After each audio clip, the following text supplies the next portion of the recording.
Familias Valientes 5G. Déjenme ver si estoy grabando acá. Sí. Familias Valientes 5G. Este tema hace muchos años yo lo había traído y lo llevaba directamente a las iglesias. Me invitaban, muchos de ustedes nos acompañaron a mi esposa y a mí a las iglesias donde dábamos esta charla por 6 semanas.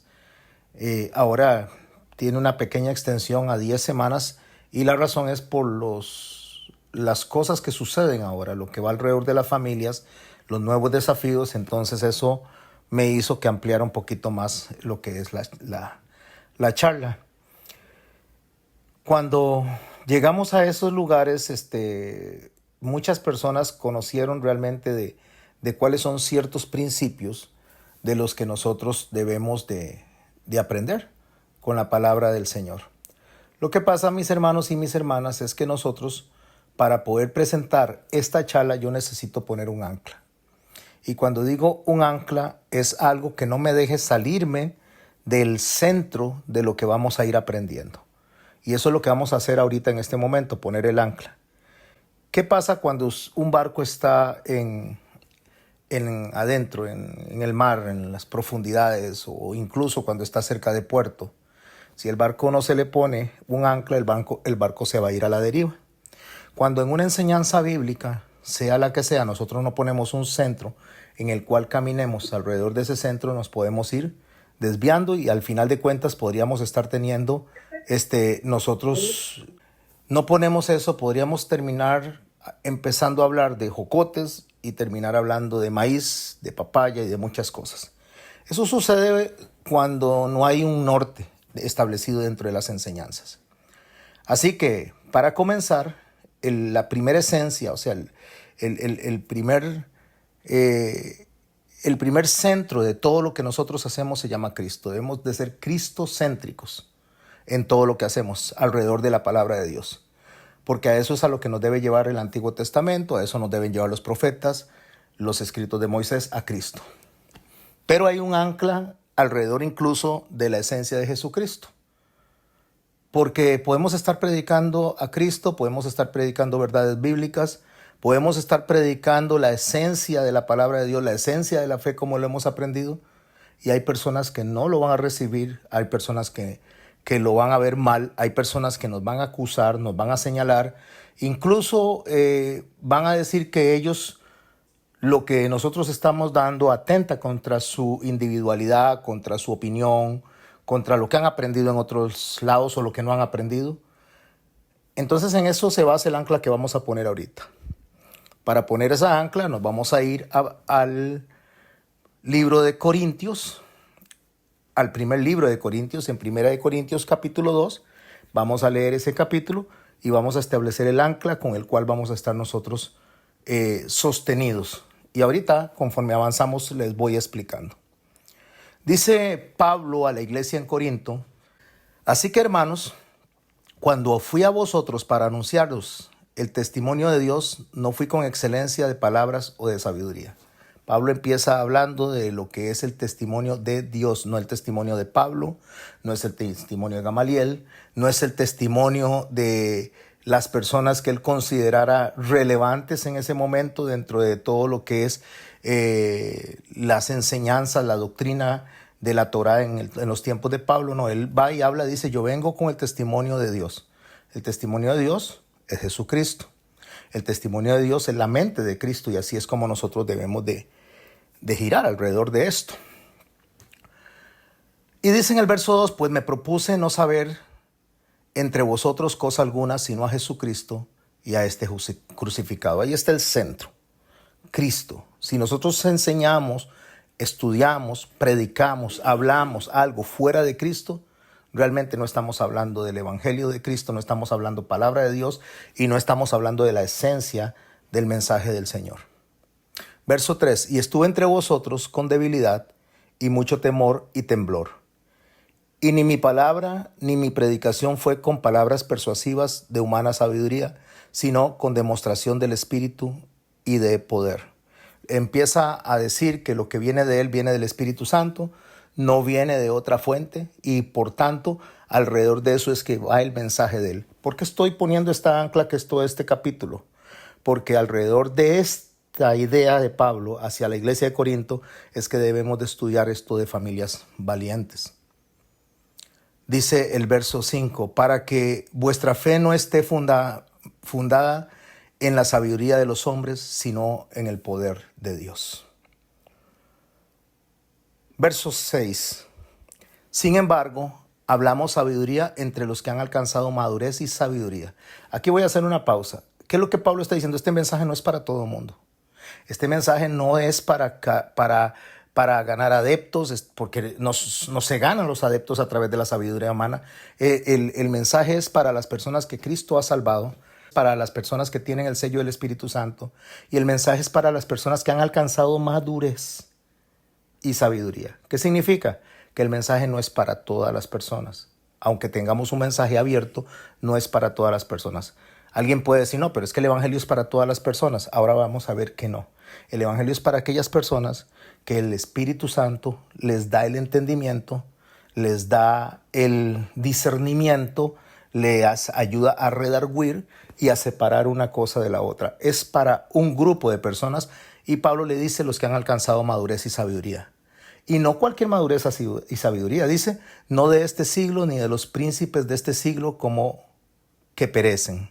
Mas hablamos sabiduría de Dios en misterio, la sabiduría oculta, la cual Dios predestinó antes de los siglos para nuestra gloria, la que ninguno de los príncipes de este siglo conoció, porque si la hubieran conocido, nunca habrían crucificado al Señor de gloria.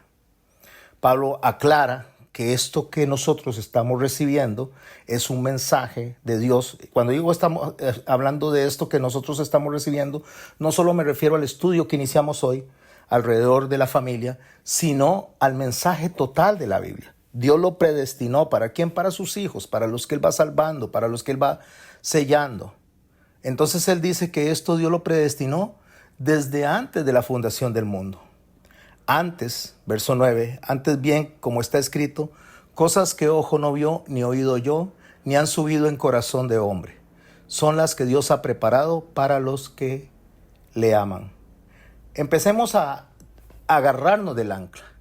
Lo que ustedes y yo vamos a recibir durante estas semanas, mensaje del Señor alrededor de la familia, es exclusivo para los que le aman. Es exclusivo para los que han alcanzado madurez y sabiduría. No es para todo el mundo. Muchas personas lo van a rechazar. Muchas personas van a decir no estoy de acuerdo por este y este punto, porque al final de cuentas es un mensaje que está destinado para los que aman al Señor. ¿Quiénes aman al Señor? El Señor Jesucristo dijo, los que quieren hacer su palabra, los que quieren cumplir con sus mandamientos, los que quieren hacer la voluntad de Dios. Esas son las personas que el Señor dice que le aman. Entonces, estas personas que le aman son las que van a recibir, van a sostener el mensaje. Pero Dios nos la reveló a nosotros. Si usted está aquí y el Señor ministra su corazón, ministra su alma, es porque el Espíritu Santo le ha traído. No es porque el pastor Garmendia explique bien o no explique bien. No es porque usted quiere aprender de la palabra de Dios por mucho esfuerzo que ponga. No. La razón por la cual usted está aquí es porque el Espíritu Santo le ha atraído. Pero Dios nos la reveló a nosotros por medio del Espíritu, porque el Espíritu todo lo escudriña, aún lo profundo de Dios. Porque ¿quién de los hombres sabe las cosas del hombre, sino el Espíritu del hombre que está en él? Así tampoco nadie conoció las cosas de Dios, sino el Espíritu de Dios. Y nosotros no hemos recibido el espíritu del mundo, sino el Espíritu que proviene de Dios. ¿Qué nos dice el Señor?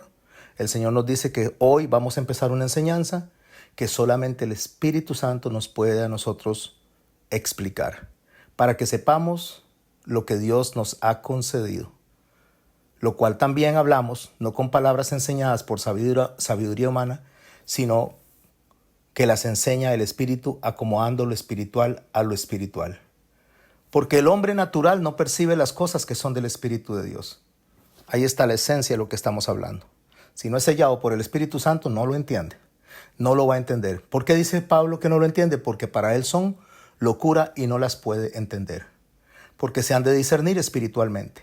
En cambio, el espiritual juzga las cosas, pero no es juzgado por nadie. Una persona que está con el Espíritu Santo puede discernir puede aprender, puede aplicarlo a su vida, pero nadie le puede señalar porque el único que lo juzga, lo escudriña y lo guía es el Espíritu Santo.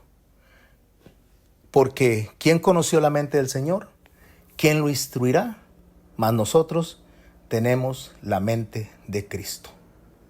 Ok, mis hermanos, ese es el ancla que quiero poner, ese es el ancla que puse. ¿Por qué? Porque vamos a hablar de matrimonio, pero muchas personas no van a aceptar lo que nosotros vamos a estar aprendiendo acá. Muchos tal vez entren al grupo, permanezcan hasta el final, incluso sean parte de enseñanzas que vengan después. Otros se van a ir antes, otros tal vez le comparten el audio o le van a compartir el link a alguien y esto va a hacer que se sumen, pero no todos vamos a estar en la misma página, porque para estar en la misma página es necesario que sea una persona a la cual el Espíritu Santo le quiere develar esto, porque muchos no van a estar de acuerdo con lo que se va a hablar de acuerdo al matrimonio, van a decir que no, que el matrimonio es otra cosa, que el divorcio es una concepción diferente, que sí hay oportunidad de un recasamiento. Cuando hablo de oportunidad de recasamiento, estoy hablando de la mente humana. Después explicaremos qué es lo que el Señor establece alrededor de estas perspectivas divinas, como el Señor dice que debe de verse el matrimonio como tal. Otros van a decir que la forma en que uno debe acercarse a una iglesia es vistiendo, conduciéndose de una forma. Otros van a pensar que deben de llegar vestidos totalmente con un traje que los cubra casi como un traje espacial. Otros van a pensar que no hay ningún problema, que pueden ir como quieran. Al final de cuentas van a haber diferentes formas de recibir el mensaje, diferentes formas de apreciar los temas que vamos a tocar, diferentes formas de interpretarlo. ¿Por qué? Porque la verdad es única. Hay una sola verdad y una sola interpretación. El problema es que la verdad no es la que cambia. La Biblia no es la que tiene el problema, sino la interpretación de la Biblia. Y las interpretaciones se dan por miles y las aplicaciones por miles. Pero vamos a entrar a temas de familia que nos van a ayudar a nosotros a aprender desde la óptica bíblica, indiferentemente de que esto se haya dicho hace 1000 años, hace 1500 años, hace 2000 años, hace 3000 años, o que se haya dicho en los tiempos de Moisés, porque para efectos nuestros, nosotros servimos, amamos y obedecemos a un Dios inmutable que no cambia. Es el mismo ayer, es el mismo ahora y será el mismo siempre. Las formas de vida, las formas y conceptos que la gente tiene es lo que cambia. Dios no cambia. Dios es inmutable. Entonces esto que yo estoy presentando hoy lo dividí en 10 temas, como les dije.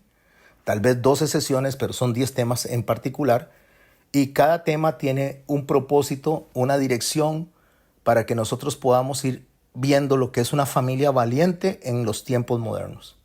El primer tema, que es el que vamos a desarrollar hoy, si nos da tiempo, es del matrimonio.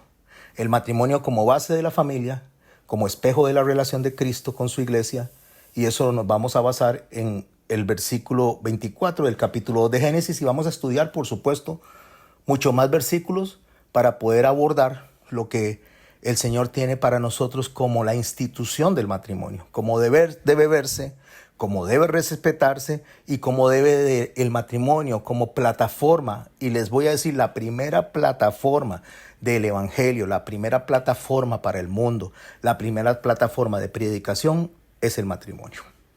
Es su esposa y es su esposo cuando se comportan entre sí y los demás están viendo cómo accionan, cómo reaccionan, cómo piensan, cómo resuelven. La primera plataforma de predicación de lo que es la Sagrada Escritura del Señor es el matrimonio. Y en la primera plataforma, la persona más importante que hay para el esposo debe ser la esposa.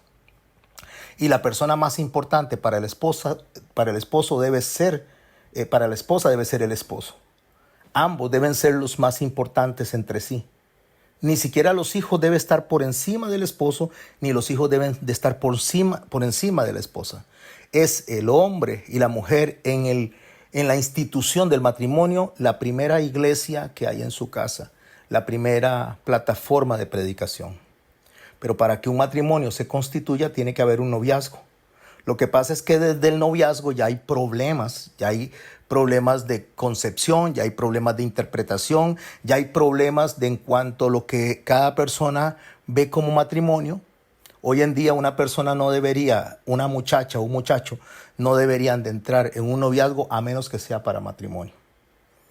Pero resulta que el noviazgo o el mal llamado noviazgo, esto es lo que voy a subrayar, no es así en la Biblia. En la Biblia existe lo que es el cortejo, no el noviazgo.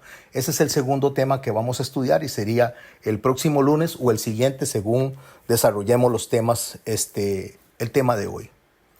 En el noviazgo vamos a ver la verdad, el propósito y las señales que se pasan inadvertidas cuando las personas vienen y se casan, ya teniendo una luz de lo que esa persona es y puede ser.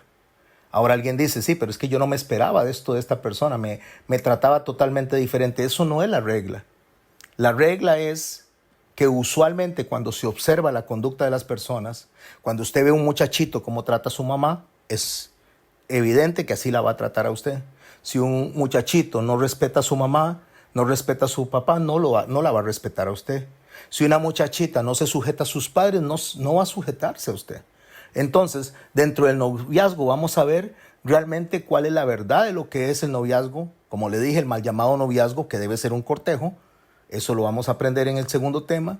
El propósito que tiene el cortejo y las señales que se pasan inadvertidas. También vamos a hablar en el tercer tema como el rol de los padres con los hijos y viceversa. Cuando estoy hablando del rol de los padres con los hijos, estoy hablando del rol de los padres varones para con los hijos. Cómo debe de comportarse el padre, el hombre, el sacerdote de la casa hacia los hijos y cómo los hijos deberían de responder hacia él. Porque cuando hay una catástrofe de roles invertidos, así es como le puse yo como subtítulo al tema 3, catástrofe de roles invertidos es cuando las casas, las familias viven un matriarcado y no un sacerdocio. Cuando no se entiende realmente quién es el que debería de llevar lo que es la dirección de la casa sin sentirse superior a la otra persona. Porque cuando Dios establece el matrimonio, no establece a uno superior sobre el otro. Establece un orden establecido y todo eso lo vamos a aprender en el tercer tema. En el cuarto tema vamos a hablar del rol de la madre hacia los hijos y los hijos hacia las madres. Dentro de este tema vamos a aprender el mal de la sobreprotección, cómo las madres caen en una sobreprotección tal que anulan a sus hijos. Entonces los hijos van creciendo bajo la falda, bajo la sombra de la madre, que no es malo porque el amor de la madre está bien, pero cuando el amor de la madre no tiene límites, cuando el amor de la madre no abraza la disciplina hacia los hijos, no abraza también el castigo, porque castigo y disciplina son cosas diferentes. Cuando las madres no le saben decir a los hijos, de aquí no me pasas, entonces los hijos se empiezan a convertir en los gobernadores, en los reyes de la casa, aún desde que son bebés. Porque ese es el mal de la sobreprotección. Ese sería el tema número 4 que vamos a abordar. Después tenemos como tema número 5 los abuelos y el resto de la familia. Cuando la gente en el entorno de la familia, estamos hablando de los abuelos, las abuelas principalmente, que son bastante metiches y quieren guiar a los nietos como si fueran los papás de los nietos, y eso se da porque también los hijos convenientemente le dan la crianza a los abuelos de los hijos cuando la responsabilidad es de los padres, no de los abuelos. De eso vamos a hablar sin menospreciar el papel del abuelo, pero también entendiendo la anulación de la autoridad paternal que hacen los abuelos cuando los padres convenientemente lo permiten. Tema número 6. Vamos a hablar de la comunicación efectiva de la familia. O sea, cómo la obediencia desde su raíz es un acto comunicativo entre la familia. Porque resulta que lo que quiebra más a las familias es la desobediencia. La desobediencia a los padres. Por eso el mandamiento dice que honrarás a tu padre y a tu madre para que te vaya bien en la vida. Y el hijo no entiende eso, la hija no entiende eso. Y por consecuencia, durante el resto de su vida empieza a tener consecuencias de lo que pasó al principio. Pero no olvidemos que venimos hablando en temas pasados de la permisividad de los padres, de la permisividad de los abuelos, de la permisividad a esos niños que no saben cómo conducirse, no se les instruye y entonces terminan siendo muchachos rebeldes y creando para sí maldición en el ciclo de la vida que tienen que enfrentar. El tema número 7, vamos a hablar de educación y disciplina. Aquí vamos a hablar de castigo y de disciplina, cómo aplicarlo, cómo debe ser, cuál es el concepto de castigo realmente desde la óptica de Dios, cuál es el concepto de disciplina desde la óptica de Dios, porque cuando no se aplica la disciplina, cuando no se aplica el castigo, entonces cuando los hijos están grandes van a recibir otro castigo u otra disciplina que no es de sus padres y esta va a ser más dolorosa para ellos. Tema número 8, vamos a hablar del impacto de la tecnología en la familia. O sea, aquí este tema ya es el que yo estoy introduciendo fuera de lo que habíamos aprendido en años pasados. El impacto de la tecnología, los nuevos retos de esta edad moderna y cómo nosotros debemos de enfrentar esto que se está llevando a nuestros hijos en nuestros ojos todos los días y nosotros mismos caemos en el error porque los niños no tienen para comprar un teléfono celular, no tienen para comprar una tablet, no tienen para pagar internet y usted ve a los padres y las madres dándole la chupeta electrónica que es el teléfono, es la tablet, a los hijos, se los dan en la casa para que no los molesten, se los dan en la iglesia en vez de instruir a los hijos a que escuchen la palabra de Dios, aunque se aburran, no importa si se aburren, aquí no se trata de que los vamos a entretener hasta que en un momento ellos van a empezar a aprender y van a seguir el curso de la palabra porque en algún momento les va a hacer clic la palabra, pero no les va a hacer clic la palabra si se les está dando una chupeta electrónica, si se les está entreteniendo, en lugar de abrir el espacio justamente para que el Señor, a través de la predicación, a través de la enseñanza, ministre a los hijos, sino que se les da entretenimiento. Y eso lo único que me habla a mí es de falta de disciplina. Eso lo único que me habla a mí son de reycitos gobernando en la casa, porque los papás no son lo suficientemente capaces, no porque no tengan la capacidad, porque Dios se la da, sino porque no la quieren tomar, porque es más fácil darle a un niño una chupeta electrónica que darle disciplina y que darle castigo. Después, en el tema número 10, que sería con el que estemos cerrando, hablaremos de la salud mental y la planificación financiera.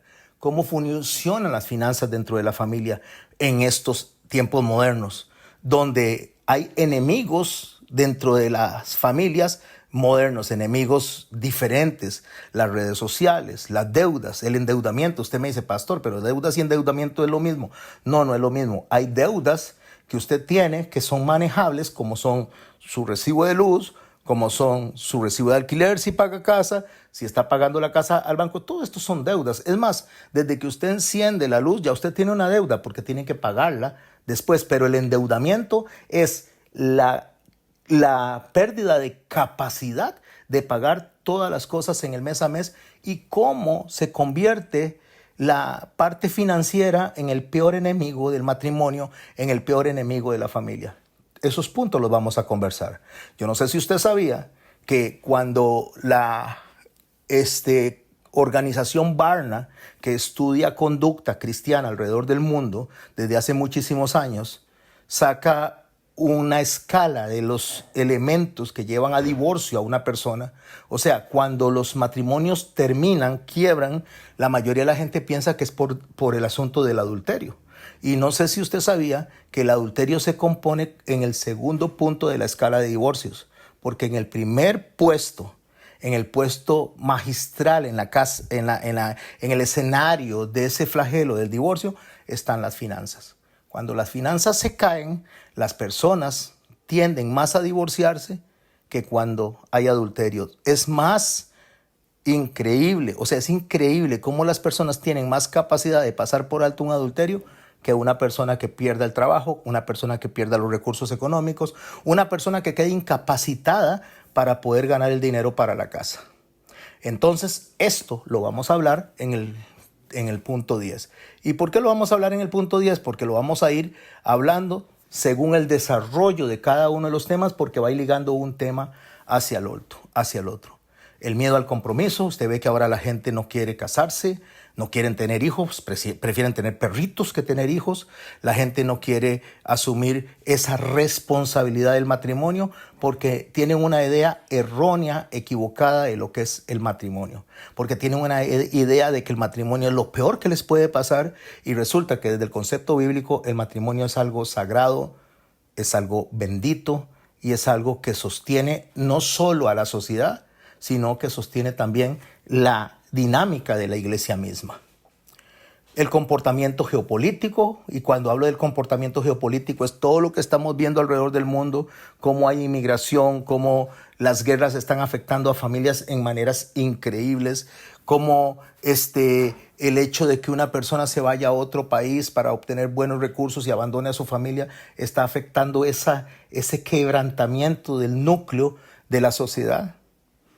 Y la ansiedad, que es algo que parece que es el pan de cada día, el pan nuestro de cada día. Bueno, vamos a empezar con el tema 1, con el tema del matrimonio. Bienvenidos a todos y bienvenidas a todas por estar aquí. Como les dije, vamos a presentar una enseñanza en 10 capítulos. Y si usted no es una persona que es creyente, si usted no es una persona que ama a Dios, si usted no es una persona que quiere hacer la voluntad del Señor y seguir sus estatutos, esto le va a parecer locura.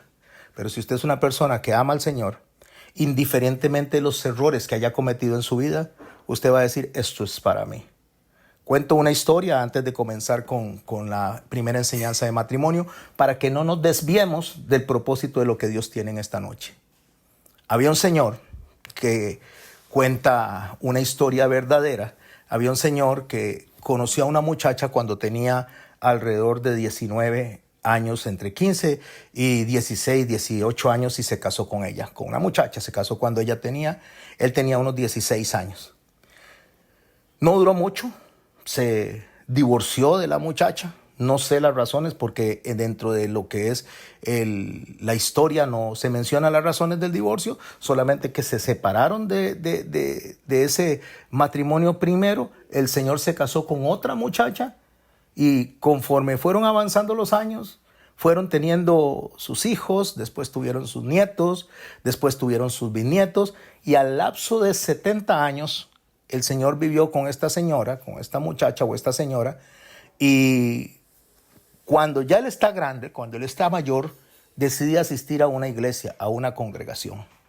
Cuando llega a la congregación, él escucha el mensaje de que Dios no aprueba el divorcio, que el divorcio es abominación para Jehová y que el Señor requiere o pide que cuando una persona se separa, pues mejor que se quede sola. Eso lo veremos más adelante. El Señor recibe este mensaje. Estoy hablando del adulto que ya tiene 70 años de casado con su segunda esposa y tiene casi 90 años, alrededor de los 90 años, 86, 87 años.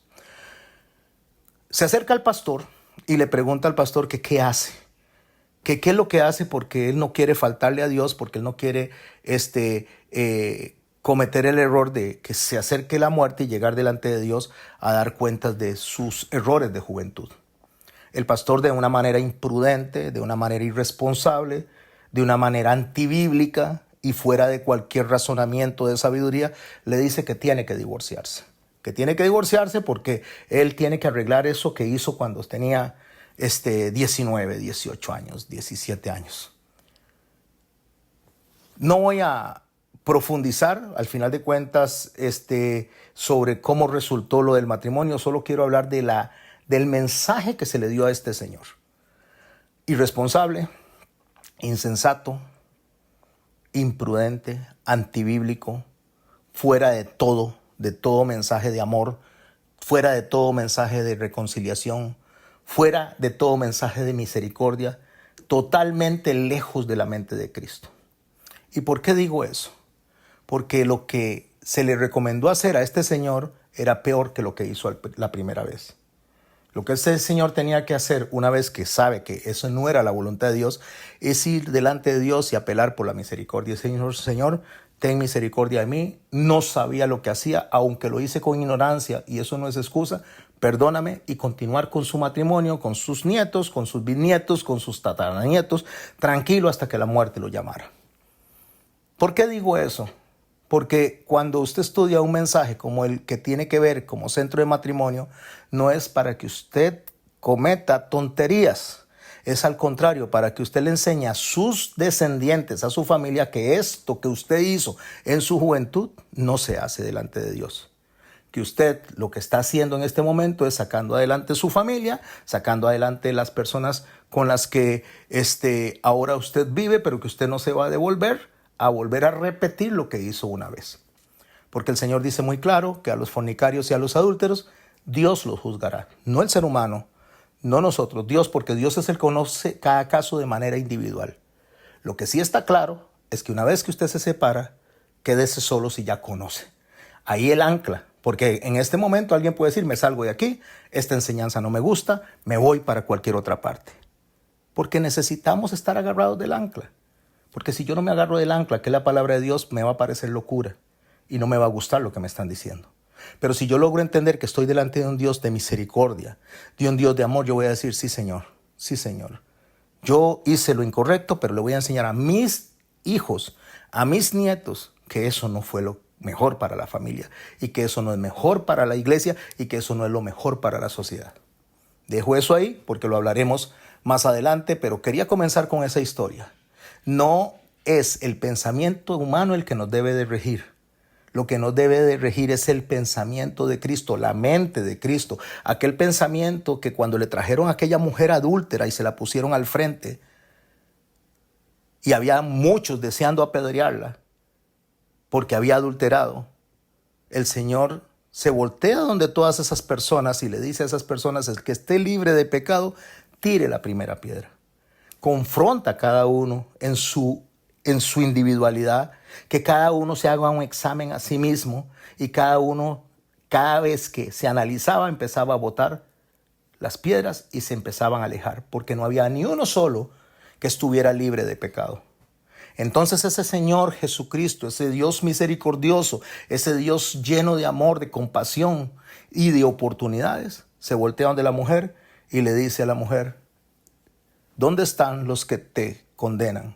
Ella levanta la mirada y dice, no están, Señor. Y él le dijo, yo tampoco te condeno. Vete en paz y no peques más. ¿Qué es lo que el Señor le está diciendo? El Señor, Dios, el Señor inmaculado, intachable, santo, el que cumple a la perfección la ley de Dios, pudiendo apedrearla a ella, estando delante de ella, pudiendo él ejecutar la justicia de Dios, no lo hace, sino que tiene compasión, misericordia y ante el arrepentimiento le dice vaya y no lo vuelva a hacer. Pero nosotros los seres humanos creemos porque tenemos un poquito de conocimiento de la palabra de Dios somos mejores que los demás. Y nosotros no somos mejores que nadie. Nosotros somos única y exclusivamente somos beneficiarios de la cruz. Nosotros no somos víctimas, nosotros somos victimarios. Nosotros somos beneficiarios de la víctima que subió a la cruz, de la víctima que murió derramando hasta la última gota de su sangre. Esos somos nosotros. Cuando nosotros entendemos quién es Dios, quién es el Padre, y quién es el Hijo, y quién es el Espíritu Santo, y quién soy yo, entonces dejo de compararme con los demás para sentirme bueno, para sentirme bien, aprendo el mensaje de la manera correcta, lo asimilo, lo digiero, lo discierno, se lo enseño a mis descendientes y después se lo enseño a los demás. Pero si mi orgullo, si mi carácter egocéntrico no me deja escuchar el mensaje, entonces lastimosamente no lo voy a recibir porque para mí me va a parecer locura, porque resulta que va en contra de lo que yo considero beneficioso para mí. Y Dios no nos puso aquí para beneficiarnos nosotros. Dios nos mandó a esta tierra para la alabanza de la gloria de su gracia. Nos mandó para que con nuestra conducta, como individuos, como matrimonio, como familia y como iglesia, le demos un mensaje al mundo de quién es el Padre y quién es el Hijo. Porque esa es la vida eterna. Conocer al Padre y conocer al Hijo. Y Él quiere que nosotros tengamos vida eterna y que esta vida sea en abundancia. Dicho esto, nos vamos a Génesis capítulo 2, verso 24, donde vamos a empezar a estudiar lo que es el concepto del matrimonio, tal y cual está en la mente del Señor, el cual no ha variado en el tiempo, ni va a variar nunca, porque Dios es inmutable, Dios no cambia. Y cuando hablamos del Génesis, estamos hablando de principios, y todos los principios que están contenidos en la Biblia, todos los principios que tienen que aplicarse a mi vida, a su vida, a la de sus hijos, a la de su esposa, a la de sus padres, abuelos, todos los principios inician en los primeros 5 libros de la Biblia, que es el Pentateuco. Lo que corresponde a Génesis, lo que corresponde a Éxodo, Levítico, Números y Deuteronomio. Si nosotros nos salimos de esos libros que se conocen como ley, y cuando hablo de la ley no estoy hablando de un aspecto legal, estoy hablando de la instrucción de Dios, que es la Torá, incluso todos los demás libros de la Biblia, si no están soportados sobre estos libros, no serían palabra de Dios. Cuando Esdras canoniza los libros es porque él va a ver si todos están en consonancia, en consecuencia con estos primeros 5 libros. Cuando tenemos el Nuevo Testamento, nosotros tenemos que ver si todos los libros del Nuevo Testamento y las cartas apostólicas y pastorales están en consecuencia con estos 5 libros. Si todo está en sintonía, si todo está en consecuencia, entonces nosotros estamos sostenidos en una verdad bíblica. Y por eso no podemos ir a estudiar aspectos de familia Nuevo Testamento si no estudiamos el origen, el principio del matrimonio, de esa maravillosa institución que Dios estableció. No significa que todas las personas en el mundo deban casarse, porque también en la Biblia nos enseña que hay personas que se pueden quedar solteras. Por supuesto, reservándose su cuerpo para la gloria de Dios, no para andar haciendo fechorías. No, para reservarse para Dios. Entonces, cuando Dios habla del matrimonio, en el capítulo 2, en el verso 24, establece reglas que deben de ser respetadas hasta el día de hoy. Por tanto, concluye. ¿Qué es un por tanto? Un por tanto es una conclusión después de ver evidencias. Voy a poner un ejemplo. Una persona se mete a robar a una casa. Entonces hay cámaras que están filmando a ese hombre o a esa mujer que se metió a robar a esa casa. Llegaron los vecinos y lo vieron donde salía con las cosas que se había robado. Después que lo ven, llega la policía y lo captura y tiene las cosas en algunos sacos que se está robando. Lo presentan ante la fiscalía. El juez ve todas las evidencias, los testigos. Después de que ve los testigos, entonces ve las cosas materiales que llevaba, el testimonio de la policía y revisan las cámaras. Entonces, ante las evidencias, el juez va a hallar a esta persona culpable de lo que se le está atribuyendo por las evidencias. Eso es un por tanto. Por tanto es por las evidencias, por las cosas que estoy viendo, por todo lo que dice que usted infringió la ley, que usted robó, que usted cometió un delito, entonces lo condeno a esto. Cuando el Señor viene y tira un por tanto en Génesis capítulo 2, verso 24, ahora nos vamos a devolver dentro de un rato a las palabras que nos llevan a este por tanto, pero concluye con esto. El por tanto, la decisión, la sentencia que Dios hace, dice, por tanto, por eso que vengo hablando, dejará el hombre a su padre y a su madre. Dejará. Dejará el hombre a su padre y a su madre significa que se suelta de la familia original en la que está para poder establecer una nueva familia. Cuando está hablando de dejará el hombre a su padre y a su madre, está hablando del varón como ente masculino, como la persona del sacerdocio, la persona que debe guiar a su familia. Lo dejará a su papá y a su mamá, que son las autoridades, que es el primer amor, que es el que lo está criando, para unirse a su mujer y serán una sola carne. La idea de dejar para unirse es una idea de que yo no pertenezco de una manera única o en un ejad a mi padre y a mi madre. Yo no formo un ejad con mi padre y mi madre. Yo voy a formar un ejad con mi esposa. ¿Qué es un ejad? Un ejad es una unidad compuesta. A ver si explico un ejad de una manera más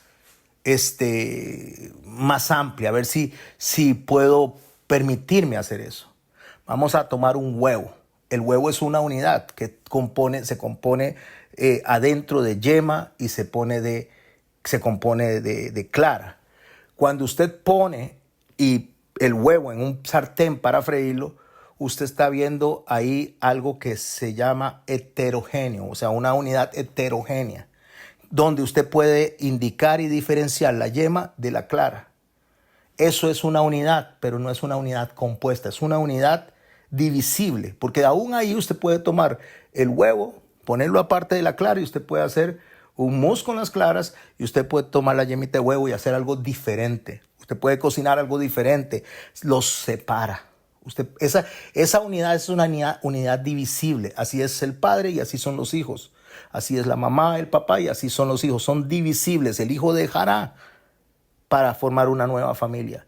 El hijo y la hija dejarán para establecer dentro de la sociedad una nueva plataforma de evangelismo, una nueva plataforma del carácter de Dios, una nueva plataforma para enseñar a las familias que no conocen al Señor. Dejará. Pero si usted agarra y toma la clara y el huevo y lo bate en un tazón antes de separarlo, entonces eso se llama una unidad homogénea. Esa es una unidad que usted no puede distinguir, pero hay dos elementos que están ahí.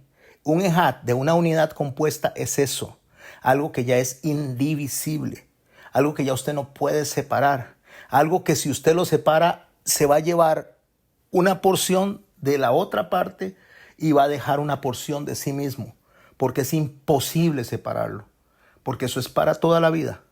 Y el Señor dice hasta que la muerte los separe. Ese es el establecimiento del matrimonio. Esa unidad indivisible. Cuando nosotros nos unimos a la esposa y el esposo se une, su esposa se une a su esposo, eso es una unidad indivisible, es una unidad compuesta. Entonces, cuando Él dice dejará el hombre a su padre y a su madre para unirse de manera indivisible, serán una sola carne, significa eso, ya son uno para siempre. Claro, lógicamente lo que estoy diciendo va a chocar a muchas personas que tal vez de manera ignorante o de manera errónea no entendieron lo que era esto, que es formar una sola carne y que no se puede dividir hasta que la muerte los separe.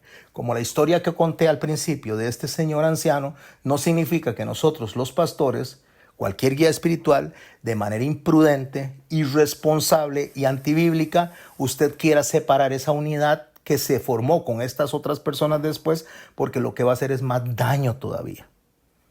Cuando ellos llegan, dice el verso 25, y Dios le advierte a través de lo que el hombre debe hacer con su familia, dejar a su padre y a su madre y formar una nueva familia, dice que estaban desnudos Adán y su mujer y no se avergonzaban.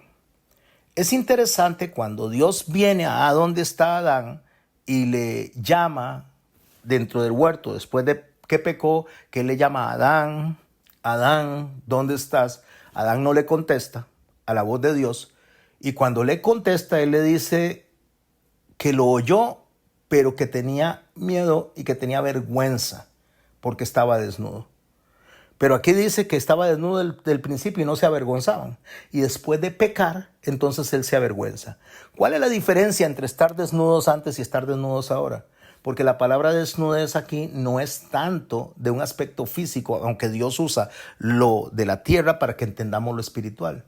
Es que cuando ellos están sin el pecado, sin escuchar otro mensaje, sin escuchar otra doctrina que no es la de Dios, si cuando ellos están sin escuchar otra doctrina que no es la mente de Cristo, entonces ellos están protegidos delante de Dios que escudriña el corazón, que escudriña la mente, que nos llama a nosotros a cuentas y que no podemos esconderle nada, porque ¿quién puede engañar a Dios? Absolutamente nadie. Cuando nosotros vemos esa esencia, entonces nosotros nos damos cuenta que cuando estamos con el Señor no tenemos de qué avergonzarnos. Eso es lo que el Señor está enseñando. Pero una vez que se separa de la enseñanza de Dios, una vez que oye oídos que no son los que Dios establece, una vez que pone atención a la doctrina que no es de Dios, no importa si miles y miles y miles de personas dicen algo que no es verdad, no importa cuánto lo digan, eso no va a ser una verdad. Nunca va a ser una verdad el hecho que alguien repita 1000 veces o millones de personas repitan una mentira. No se convierte en verdad. Ni tampoco significa que si una persona enseña una verdad, aunque sea solo una persona enseñando esa verdad, y millones y millones y miles de personas no la repitan y solo él la diga, no significa que deja de ser verdad. Por eso el Señor le dice al procurador romano cuando está delante de él, a Poncio Pilato, que él es la verdad, que está frente de él y aún teniéndola frente a sus ojos a la verdad que es al Señor Jesucristo, Poncio Pilato no lo reconoció. Porque no puede reconocerlo, porque al que no ha sido tocado por el Espíritu Santo, al que su mente no le ha sido renovada, le es imposible reconocer la verdad. Le parece una locura. Entonces, una vez que Satanás entra dentro del escenario de Adán y Eva, en ese momento ellos se dan cuenta de lo que es la mente de Satanás y empiezan a separarse de la mente de Dios. Cuando son contaminados, cuando algo entra y contamina algo, si tenemos leche y le ponemos agua, eso es adulterar la leche. Si tenemos sal y le echamos azúcar y la mezclamos, ya se adulteró la sal y se adulteró el azúcar. Adulterar es poner algo que no corresponde al escenario original. Es dañar, es contaminar la integridad de lo que se está dando. En ese momento el mensaje de Satanás era contrario al de Dios. ¿Por qué era contrario? Porque Dios le dijo a ellos, no tomen de esto, porque el día que lo tomen, ciertamente morirán. Y Satanás le dijo, no es cierto que van a morir. Más bien le dice, Dios no quiere que tomen esto porque alcanzarán sabiduría y serán como Él. Ya se adulteró el mensaje. Como hoy en día, la gente no va a recibir un mensaje de familias valientes como lo que estamos aprendiendo en estas semanas a partir de hoy, porque sus mentes están adulteradas. Porque lo que se le puso en la cabeza en el lapso de tiempo desde que Adán salió del Edén hasta el día de hoy ha sido contaminado. Y necesitamos renovar la mente, necesitamos limpiar la mente y necesitamos traer mensajes que sean consecuentes con el mensaje de Dios desde el origen, desde el Génesis. Dice en 1 Juan 4:18, en el amor no hay temor, sino que en el perfecto amor echa fuera el temor, porque el temor lleva en sí castigo, de donde el que teme no ha sido perfeccionado en el amor. ¿Por qué puse este mensaje? Porque cuando el Señor dice en el texto que acabamos de leer, donde Él dice, por tanto dejará el hombre a su hombre a su padre y a su madre, y se unirá a su mujer y serán una sola carne, y estaban ambos desnudos, Adán y su mujer, y no se avergonzaban. No solo hay vergüenza en la acción de Adán, sino hay miedo en la acción de Adán. Y la palabra de Dios me enseña a mí en 1 Juan 4:18 que si yo estoy en el amor, si yo estoy sintonizado en el amor, yo no voy a tener temor, porque el perfecto amor echa fuera todo temor. ¿Qué significa eso? Significa que ante la reacción de Adán debió haber existido un arrepentimiento. Pero en lugar de existir un arrepentimiento, él se alineó a su mujer. Él se alineó al pensamiento de su esposa que era contrario a lo que Dios había establecido. Y cuando Dios se enfrenta delante de él y le dice, ¿qué es lo que has hecho? Él, en lugar de arrepentirse, culpa a su mujer de sus acciones y a partir de ahí empezó esa conducta nociva dentro de los matrimonios de culparse mutuamente. El hombre culpar a la mujer y la mujer culpar al hombre en lugar de asumir cada uno la responsabilidad de sus actos. Porque si asumiéramos la responsabilidad de nuestros actos, primeramente delante de Dios, nuestras vidas matrimoniales serían diferentes. Podríamos reconocer y decir, sí fallamos aquí, sí fallamos acá, en lugar de esperar a que nos señalen a nosotros por lo que hemos hecho. Pero el corazón orgulloso, el corazón egocéntrico, el corazón que siempre quiere ganar, la falta de humildad, la falta de mansedumbre, lleva al hombre o a la mujer a luchar entre sí por un puesto de autoridad dentro de la casa, por un puesto de autoridad delante de los hijos, por un puesto de autoridad delante de las familias. Queremos tener la razón, queremos luchar. Entonces tanto el hombre como la mujer entran en esa guerra que le llaman guerra de sexos. ¿Por qué? Porque cada uno quiere ser el primero, cada uno quiere ser el que tiene realmente la razón en los hechos. Pero el Señor dice que en el amor no hay temor. ¿Cuál amor? El amor que yo le tengo a Dios. Y si Dios me dice a mí que ame a mi esposa como Cristo amó a la iglesia y yo hago eso, no voy a tener temor, me voy a agarrar de ese amor. Y me voy a agarrar de ese amor. Y si mi esposa hace algo incorrecto, voy a confiar en que Dios y el Espíritu Santo va a venir al corazón de mi esposa y la va a corregir. Porque yo no fui llamado a corregir a mi esposa. Yo no fui llamado a corregir a mi esposa porque el único que corrige a mi esposa es el Espíritu Santo. Y usted me dice, pastor, pero no, entonces es que la mujer se tiene que sujetar al varón, pero en ningún lado la Biblia le dice al hombre que le enseñe eso a la mujer. Nunca se le ha dicho al hombre que le enseña a la mujer a sujetarse, nunca. Eso se lo atribuyó el varón en su machismo, en su deseo de tener la razón, en su deseo de gobernar, porque el Señor nos mandó a nosotros a ordenar, no a gobernar, a hacer justicia, a tener equilibrio, no a someter a la mujer, sino a amar a la mujer. Si nosotros entendiéramos lo que es el concepto que ame como Cristo amó a la iglesia, podríamos entender perfectamente cuál es el mensaje central. Porque Cristo amó a la iglesia entregándose hasta la cruz, derramando hasta lo último de su sangre por una iglesia corrompida, por una iglesia que peca, por una iglesia que lo rechaza constantemente, y el Señor constantemente le llama al arrepentimiento. Si pudiéramos entender eso y aplicarlo a nuestras vidas, seríamos menos combatientes, menos confrontadores y mucho más receptivos al amor de Dios en nuestro corazón, porque sería un corazón compasivo. Y podríamos decir, como dijo Jesucristo cuando estaba en la cruz, perdónalos porque no saben lo que hacen. Nosotros podríamos ver a nuestra esposa de diferente manera y decir, perdónala, Señor, porque no sabe lo que está haciendo. Porque al venir ella y enfrentarse contra mí como su esposo, como el sacerdote, no es contra mí, es contra la orden que Dios estableció. Y lo mismo a la esposa cuando le dice, sujétese a su marido. Ella en ese momento debería de pensar en lo que Dios le está diciendo, no en el marido. Y repito, para no salirnos del ancla, para que no nos salgamos de lo que estamos hablando, por eso puse el ancla al principio, no vayan a salir, ni nadie vaya a salir, pastor, pero es que si mi esposo me está maltratando, es que si mi esposo vende drogas, es que si mi esposo es un adúltero. Estamos hablando de familias con la mente de Cristo. Estamos hablando con familias que comprenden el mensaje. Estábamos hablando de matrimonios que comprenden lo que Dios quiere. No estoy hablándole a cualquier persona. Estoy hablándole a aquellos que la sabiduría, el entendimiento se le ha puesto en su mente y en su corazón de parte de Dios. Porque para otros esto va a ser locura. Y para otros va a decir, esto no puede ser. ¿Cómo yo voy a sujetarme a este hombre? Si este hombre es un patán, me golpea. No. Estamos hablando de esas personas. Estamos hablando de personas que viven en el entorno de agradar a Dios y hacer la voluntad de Dios. Cuando el Señor dice que no hay temor en las personas porque el perfecto amor echa todo temor por fuera, eso le enseña a la mujer que es sujetarse. Le enseña a los hijos que es obedecer a sus padres.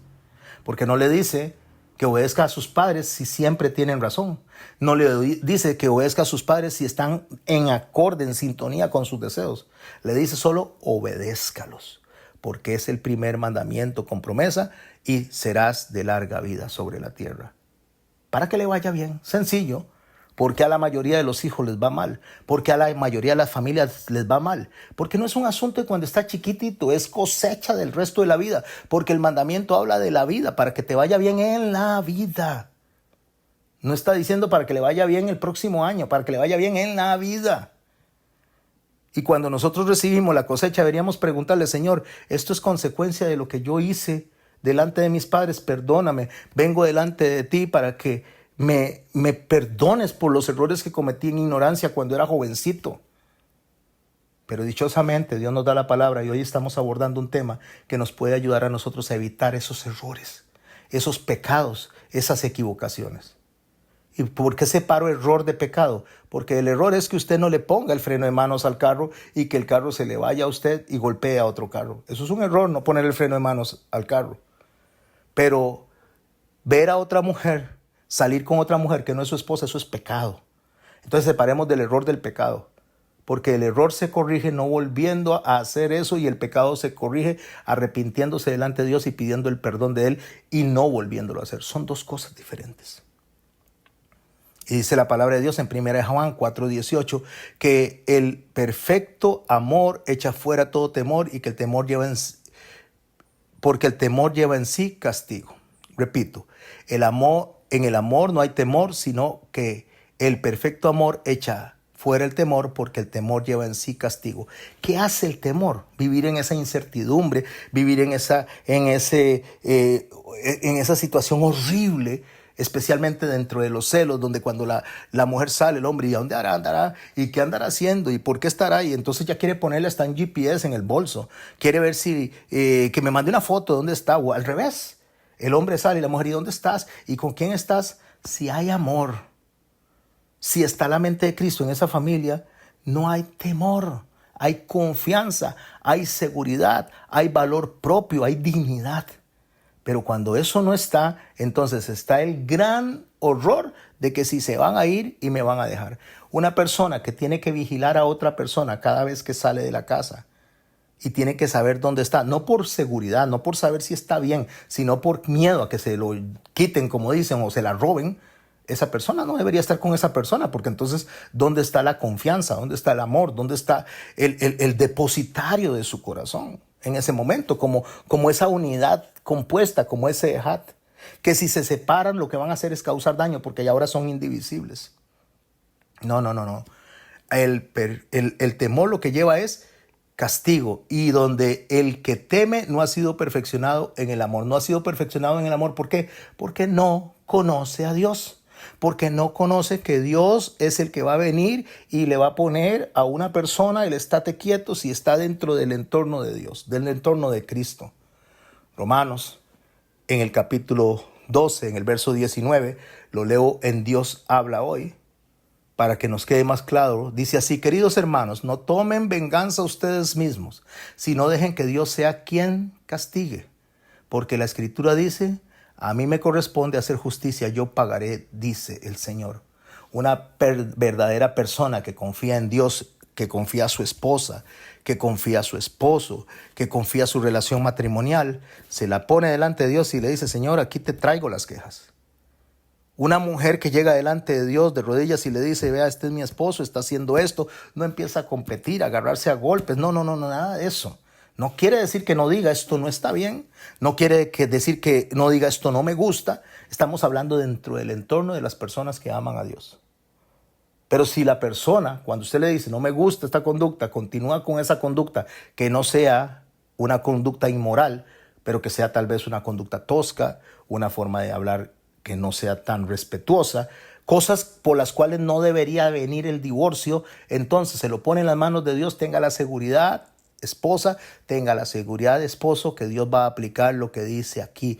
Queridos hermanos, no tomen venganza ustedes mismos, sino dejen que Dios sea quien castigue, porque la Escritura dice: a mí me corresponde hacer justicia, yo pagaré, dice el Señor. ¿Por qué? Porque todo lo que se hace está establecido en el pacto, en la enseñanza de lo que Dios dice. No es a usted al que le toca enseñar a su esposa, no es a su esposa a la que le toca a usted enseñarle nada. Las esposas tratan a los hombres como si fueran sus hijitos, lastimosamente. Las esposas tratan muchas veces a los hombres como que si fueran ellas las que van a cambiar al hombre, y los hombres tratan a las mujeres como si fueran sus hijitas, como si a ellos les tocara cambiarlas. Y eso le toca única y exclusivamente al Espíritu Santo. Confíe en Dios. Deposítelo en el regazo de Dios. Ore con la certeza de que Dios va a intervenir en su matrimonio, en su corazón, en sus hijos, en su familia, en sus abuelos, en sus abuelas, en los metiches del barrio, en las personas que vienen y pasan la línea que no deben de pasar porque le dicen a usted cómo criar a sus hijos. Y quien le dice a usted cómo criar a sus hijos es este libro, esta verdad bíblica que está aquí. Aquí es donde se nos dice cómo debemos de hacerlo, cómo debemos de ser buenos esposos, cómo debemos de ser buenas esposas, cómo debemos de ser buenos hijos, cómo debemos de ser buenos abuelos, cómo debemos de ser buenos vecinos, cómo debemos de ser buenos ciudadanos. Aquí está todo, absolutamente todo. Porque Él dice: a mí me corresponde hacer esa justicia, yo pagaré.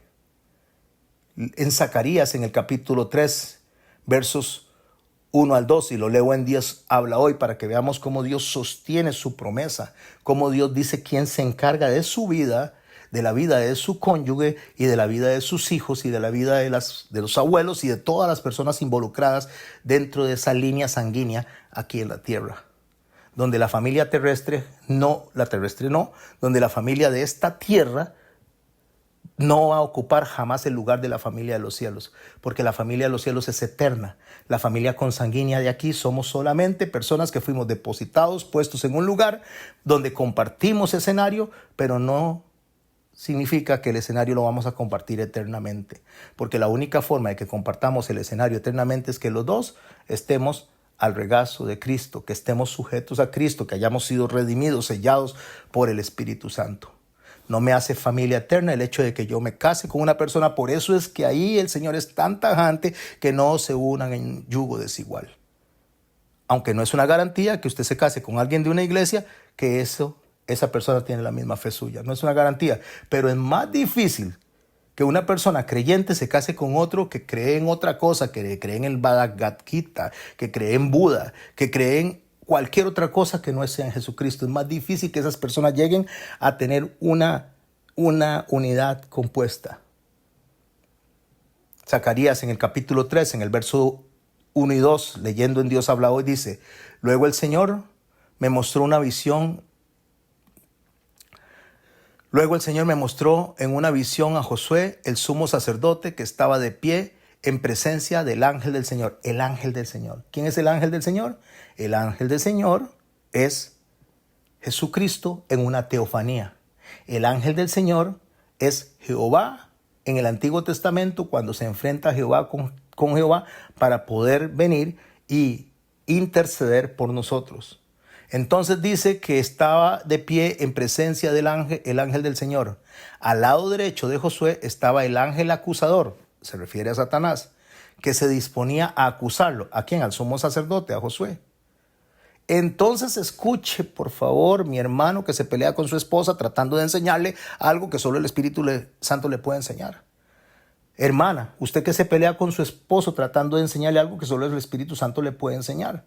Usted que se pelea con sus hijos tratando de enseñar algo que solo el Espíritu Santo le puede enseñar. Usted que hijo que quiere enseñarle a sus padres algo que solo el Espíritu Santo le puede enseñar. Escuche lo que dice el verso 2 de Zacarías capítulo 3. Entonces el ángel del Señor le dijo al ángel acusador, o sea, el ángel del Señor, el ángel de Jehová, le dice a Satanás: que el Señor te reprenda, que el Señor que ama a Jerusalén te reprenda. Eso fue lo que hizo el Señor justamente cuando estaba delante de la adúltera. ¿Quiénes son los que te condenan? ¿Dónde están? No están, yo tampoco. Teniendo él toda la autoridad moral de hacerlo, hizo exactamente lo mismo que diría después en la cruz: perdónalos porque no saben lo que hacen. Así que un por tanto en la Biblia, mis hermanos y mis hermanas, está establecido, dadas las evidencias, para que nosotros podamos entender cuál es la decisión de Dios sobre cada tema. El por tanto se establece, como le digo, dentro de los términos que estamos estudiando, en esta relación especial entre el hombre y la mujer, cuando le dice dejará a su padre y a su madre y se unirá a su mujer. Por tanto, mi hermano y mi hermana, está enfatizando la unión del matrimonio. Está enfatizando la intimidad entre el hombre y la mujer como parte fundamental de la creación. ¿Por qué está el por tanto?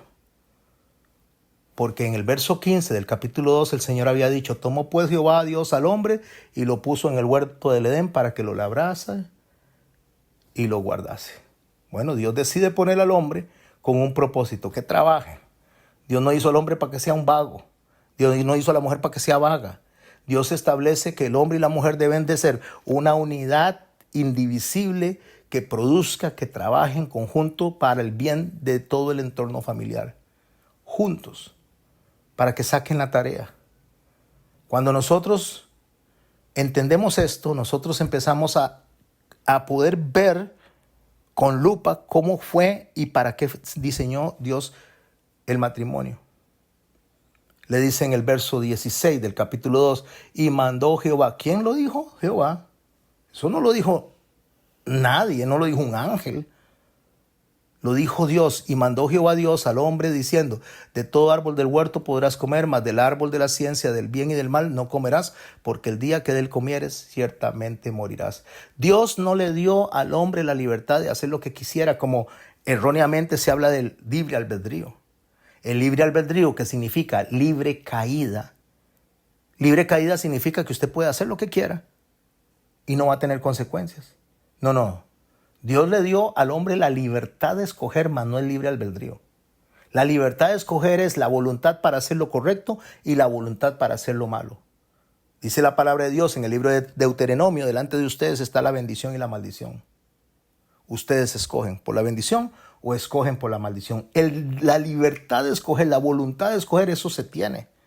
Pero el libre albedrío, que significa yo escojo como a mí me da la gana, eso no lo dio Dios. Porque Él lo aclaró: el día que de Él comieres, ahí está todo. Usted escoja este o este, pero el día que escoja equivocadamente, ciertamente morirás. Y el Señor dice en el verso 18, para conectarnos a lo que estamos estudiando hoy, que es matrimonio. El Señor dice en el verso 18 del capítulo 2, no es bueno que el hombre esté solo.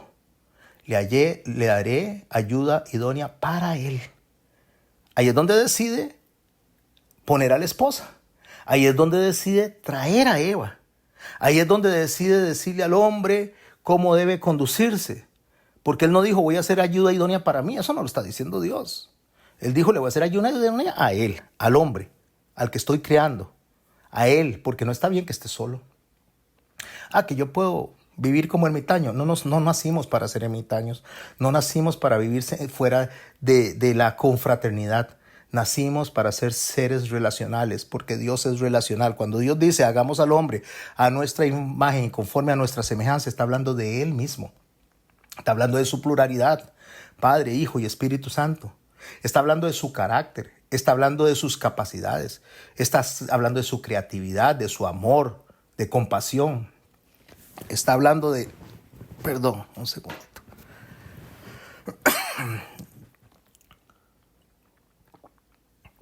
Está hablando de en qué somos semejantes a Él. Dios no tiene ojos, Dios no tiene nariz, Dios no tiene boca. Aunque estas comparaciones dentro de la morfología del ser humano, del hombre como tal, se hacen para que entendamos las capacidades de Dios. Dios es espíritu. Y si Dios dice que nos hizo semejantes a Él, está hablando en sus cualidades, en sus capacidades. Y entre esas capacidades está la relacionalidad, donde el Padre, siendo igual en dignidad que el Hijo, igual en dignidad que el Espíritu Santo, donde el Padre siendo igual de poderoso que el Hijo, igual de poderoso que el Espíritu Santo, donde el Padre siendo exactamente igual en todo tipo de característica y atributo que el Hijo y el Espíritu Santo, el Padre decide enviar al Hijo y el Hijo decide enviar al Espíritu Santo. Donde el Espíritu Santo nos guía al Hijo y el Hijo nos guía al Padre. ¿Qué nos enseñó ahí? Nos enseñó a sujetarse de manera voluntaria por amor. El Hijo se sujeta al Padre por amor y el Espíritu Santo se sujeta al Hijo por amor. Pero son exactamente iguales en toda dignidad, en toda sabiduría, en toda potencia, en todo son exactamente iguales. Entonces, cuando Dios hace al hombre y hace a la mujer, los hace iguales. Pero uno debe sujetarse al otro por cuestión de que no haya anarquía, para que no haya desorden. Incluso los ángeles están viendo el matrimonio, porque la palabra de Dios dice que los ángeles ven el matrimonio porque una vez en los cielos se presentó un problema donde un ángel, querubín, sabio, un ángel bello, un ángel que tenía muchísimos conocimientos, creyó que podía ocupar una posición que no le tocaba en los tronos del Señor. Y fue expulsado de los cielos porque se salió del rol que le correspondía. Porque no entendió que había sido hecho para cumplir una misión y un propósito. De la misma manera, el hombre y la mujer, aunque son iguales en dignidad, aunque son una unidad compuesta, aunque son una unidad indivisible cuando llegan al matrimonio, no tienen los mismos roles, tienen roles diferentes. El Señor dijo en el verso 19 del capítulo 2 del libro de Génesis, Jehová Dios formó, ¿quién lo hizo? Dios, no fue iniciativa del hombre, formó pues de la tierra toda bestia del campo, de toda ave de los cielos, y los trajo a Adán para que viese cómo les había de llamar, y todo lo que Adán llamó los animales vivientes, ese es su nombre. Y puso, verso 20, a Adán nombre a toda bestia y ave de los cielos y a todo ganado del campo, mas para Adán no se halló ayuda idónea para él. Venimos escuchando lo de ayuda idónea hace rato. ¿Qué es ayuda idónea? ¿Qué es ayuda idónea? Pastor, explíqueme qué es ayuda idónea. Ayuda idónea, mis hermanos, es como verse en un espejo. Ahí les estoy poniendo una imagen donde hay un señor viéndose en un espejito. Ayuda idónea es que el hombre, al ser una fusión, al ser un ejad, al ser una unidad compuesta con la esposa, entonces él se va a ver en la esposa, y donde él se vea en la esposa, entonces automáticamente él va a encontrarse la ayuda que son iguales pero contrarios. ¿Qué significa algo igual pero contrario? Que la esposa le va a decir al hombre lo que no está bien para que no se desvíe del camino. Por eso es la ayuda idónea. La ayuda idónea significa que este hombre que está ahí va a recibir de su esposa lo que otros no le dicen.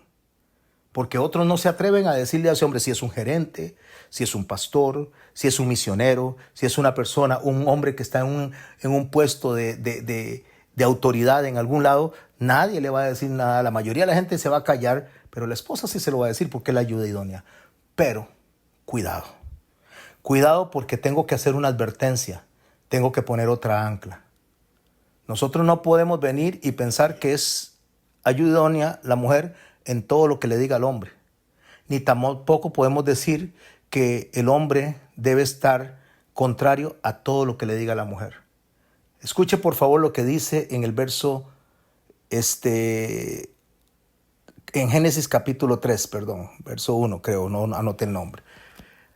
Al hombre le dijo: como le hiciste caso a tu mujer y comiste del fruto del árbol del que te dije que no comieras, escuche, al hombre le dijo, como le hiciste caso a tu mujer, aquí hay un problema. Porque si usted, pastor, me está diciendo a mí que la mujer me va a decir lo que no me dicen los demás, y escuche lo que Dios le está reclamando a Adán, le hiciste caso a la mujer cuando te dije que de ese árbol no comieras.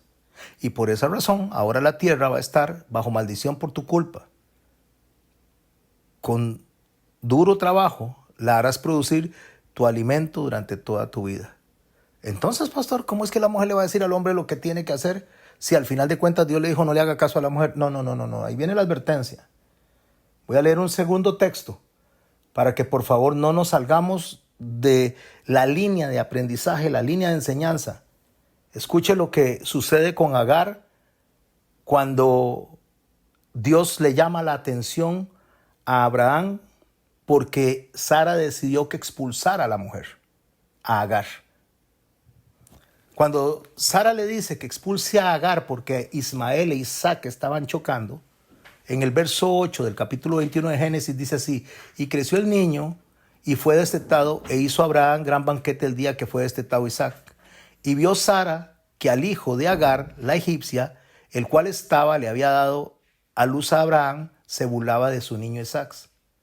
Por tanto dijo Abraham: echa a esta sierva y a su hijo, porque el hijo de esta sierva no va a heredar con Isaac mi hijo. Este dicho le pareció grave en gran manera a Abraham a causa de su hijo. Entonces dijo Dios a Abraham: no te parezca grave a causa del muchacho y de tu sierva. En todo lo que te dijere Sara, oye su voz, porque en Isaac será llamada descendencia. ¿Qué fue lo que pasó ahí? ¿Cuál es la diferencia a la hora que el espejo se le acercó, la ayuda idónea se le acercó? Eva se le acercó contrario a lo que Dios había dicho. Entonces, cuando ella se acerca contrario a lo que Dios ha dicho, eso no es ayuda idónea. No es la mujer correcta dando el mensaje correcto para que el hombre camine alineado delante de la voluntad del Señor. Sara sí.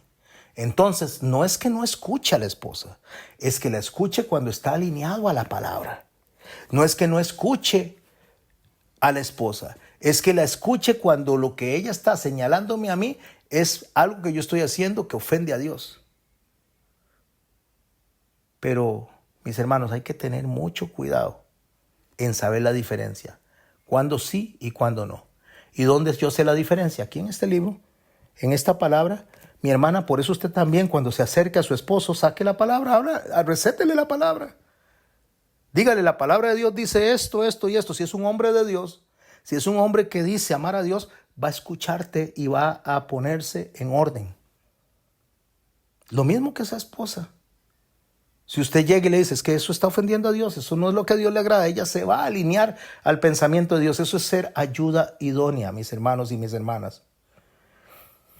Dice el verso 21 del capítulo 2 del libro de Génesis, dice, entonces Jehová hizo caer en un sueño profundo sobre Adán, y mientras éste dormía, tomó una de sus costillas y cerró la carne en su lugar. Aquí no, la palabra no es costilla, es costado. Estoy leyendo la traducción en español, pero es costado, o sea, es la mitad totalmente del hombre. De un costado significa que el hombre y la mujer componen esa unidad compuesta, y de esa costilla, de ese costado, Jehová Dios tomó del hombre, hizo a la mujer y la trajo al hombre. Vea la figura que estoy poniéndoles ahí de frente. Está hablando de reglas de juez. El juez está diciendo cómo debe ser el matrimonio. El matrimonio, cuando dice que tomó a la mujer del costado, es un equilibrio. Es un equilibrio directamente aplicado desde el matrimonio para el resto de la humanidad. Es el juez diciendo cómo deben de comportarse. Entonces, en ese equilibrio Dios le dice a Adán, entonces en ese equilibrio dice Adán, esto es ahora hueso de mis huesos y carne de mi carne. Esta será llamada varona porque del varón fue tomada. Tal vez usted lo puede pasar a la ligera eso, pero Adán no tenía mamá. Adán tenía a Dios, que fue el creador, pero no tenía mamá. Entonces, cuando él empieza a decir que dejará a su padre y a su madre, lo que está saliendo a través del Espíritu Santo es un mensaje que tenía que entender toda la humanidad que partía después de ellos. Donde el varón debe proteger a la mujer como vaso más frágil, y donde la mujer debe entender a quién le toca guiar a la familia y dejar de estar compitiendo por ese puesto sacerdotal. Pero que si el hombre está haciendo algo que es incorrecto, entonces este hombre que está haciendo algo incorrecto debe ser confrontado con la palabra de Dios y decirle, alíñese a la voluntad de Dios. Y cuando dice que el hombre dejará, que es la conclusión que el Señor hace, dejará el hombre a su padre y a su madre y se unirá a la mujer en una sola carne, no dice dejará para unirse a los hijos. No dice dejará para unirse a sus suegros. No dice dejará para unirse a la suegra. No dice dejará para unirse a los amigos, a los del trabajo, a unirse a los pastores, a unirse a la iglesia. Dice dejará para unirse a su mujer. A su mujer. No a otra persona. Es ahí donde está el ejad. Los pastores, que vamos a hablar dentro de los roles que afectan a la familia, los pastores a veces se meten donde nadie los está llamando. Nadie les está llamando a guiar a una familia. Quien guía a la familia es Dios a través del sacerdote de la casa. Cuando al pastor le piden un consejo, dé un consejo. Pero usted no manda a ninguna de esa familia. Usted no manda a los hijos de ese señor. Usted no manda a los hijos de esa señora. No le toca a usted. Eso es pasar, es rebasar una línea de autoridad. Cuando las personas se acercan, traídas por el Espíritu Santo, usted puede hacer lo que yo estoy haciendo, enseñando esto. Tire la semilla. El Señor va a hacer que germine, que crezca. Y entonces va a poder aplicarse que el ser humano, cuando conoce el mensaje de Dios, se dé cuenta que está desnudo y que necesita de Dios. Porque cuando el ser humano está cubierto por Cristo, revestido de Cristo, entonces el ser humano no tiene vergüenza. Sus actos van a ser sanos, consecuentes a lo que Dios enseñó.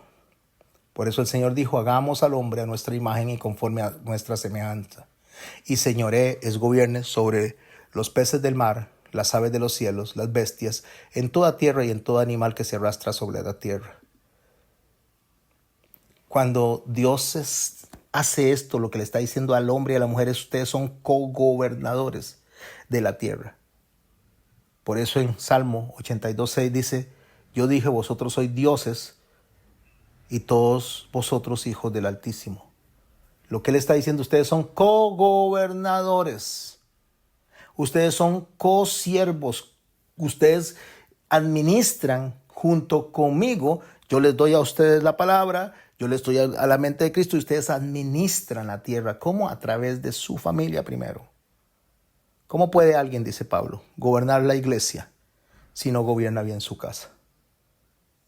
¿Cómo puede un pastor venir a gobernar la iglesia si al final de cuentas tiene triste a su esposa? Tiene a su esposa que está inconforme con lo que es ese hombre. Entonces es muy feliz como pastor, pero su esposa es infeliz con lo que él es en casa. Por eso, mis hermanos y mis hermanas, nosotros debemos de entender lo que significa ser una unidad compuesta. Creó Dios al hombre a su imagen y a su semejanza, varón y hembra los crió. Los, plural, bendijo. Les, dijo, plural. Fructificad, multiplicad y llenad la tierra. Sojuzgadla y señoreadla. Lo que el Señor está diciendo a ustedes, les toca enseñar lo que yo les estoy enseñando. Y así vamos cerrando esta charla de hoy con el análisis financiero para dejar la clase de la próxima semana. Una vez que el Señor hace al hombre, lo introduce, crea el matrimonio, la institución del matrimonio, hace un análisis financiero de la casa. Les dijo, he aquí os he dado, os plural, toda planta que da semilla, que está sobre la tierra, y de todo árbol que hay fruto y semilla, os serán plural para comer. Y toda bestia de la tierra y todas las aves de los cielos y a todo lo que arrastra sobre la tierra, en que hay vida, toda planta les será plural para comer. Y así fue. Antes de leer el verso 31, quiero hablar de este análisis financiero, que lo hablaremos más adelante cuando hablemos del endeudamiento, cuando hablemos de la forma en que las familias son destruidas a través de las deudas, de los endeudamientos. Lo que quiero decirles es que los ingresos de una familia son ingresos de la familia, del esposo y la esposa. Si usted, esposo, tiene esa conducta de que usted se gana lo suyo y yo me gano lo mío, están equivocados. Están equivocados porque entonces no son un matrimonio. Si usted toma lo suyo y yo tomo lo mío, estamos en problemas. ¿Por qué? Porque estamos saliéndonos de donde el Señor dijo les, os, donde es el plural implica que van a gobernar de manera conjunta, van a administrar de manera conjunta, van a ser coadministradores de ese huerto, de ese pequeño Edén que se llama familia. Cuando un hombre le dice a la mujer, te presto y me tienes que devolver, entonces están en problemas. Porque entonces le está poniendo una carga a la esposa. ¿Por qué? Si es la esposa. Debe velar por ella. El escritor bíblico dice que quien no vela por su casa, le será contado por pecado. No, mis hermanos, vamos a hablar ya más a profundidad de esta área de finanzas cuando lleguemos ahí. Cómo se administra el dinero en una familia. Cómo esto debe de verse como un todo, no de manera individual. Pero las señales las vamos a ver la otra semana cuando veamos la parte del noviazgo. Cuando un muchachito, a usted, mi hermanita, jovencita que me esté escuchando, cuando un muchachito o un muchacho más adulto le invite a salir y le dice, vamos a medias, y lo que está haciendo es cortejándola. Lo que está haciendo es diciéndole que le gustaría que sea su novia. Le gustaría, y dentro del marco que acabamos de estudiar, es con propósitos de matrimonio, y le dice, usted paga la mitad y yo la mitad, salga huyendo de ahí. Ya está mal. Ya comenzó mal. Ya comenzó mal, y le voy a decir por qué. Porque entonces no es un hombre que la vea a usted como la mujer que va a proteger, que va a cuidar. Ah, pastor, pero es que si yo me gano mi dinero, eso no es problema del hombre. Un hombre que está pensando en usted como esposa va a estar pensando en una unidad compuesta. Y cuando Dios hizo esto, estableció esto, vio Dios que todavía lo que había hecho, dice, y vio Dios que todo lo que había hecho y aquí era bueno en gran manera. Dios viene diciendo cuando hace todo que es bueno. Es bueno cuando hizo el sol, es bueno cuando hizo la luna, cuando hizo las estrellas, es bueno cuando hizo los mares, es bueno cuando hizo todo lo que hizo, dijo es bueno. Pero cuando establece el matrimonio, cuando establece a la mujer dentro del matrimonio, cuando pone la ayuda idónea, dice es bueno y es bueno en gran manera. La cereza del pastel. Ese es justamente el matrimonio. El próximo tema será el 13 de mayo y hablaremos del noviazgo, la verdad y el propósito y las señales que pasan inadvertidas que después en el matrimonio nos van a causar grandes problemas. Voy a dejar de compartir. Tenemos 35 minutos. Hasta aquí es lo que yo subo a mi canal. A partir de aquí, lo que quede grabado queda para la clase, para compartirlo dentro del grupo. Bienvenidos los que se han incorporado por primera vez a esta clase.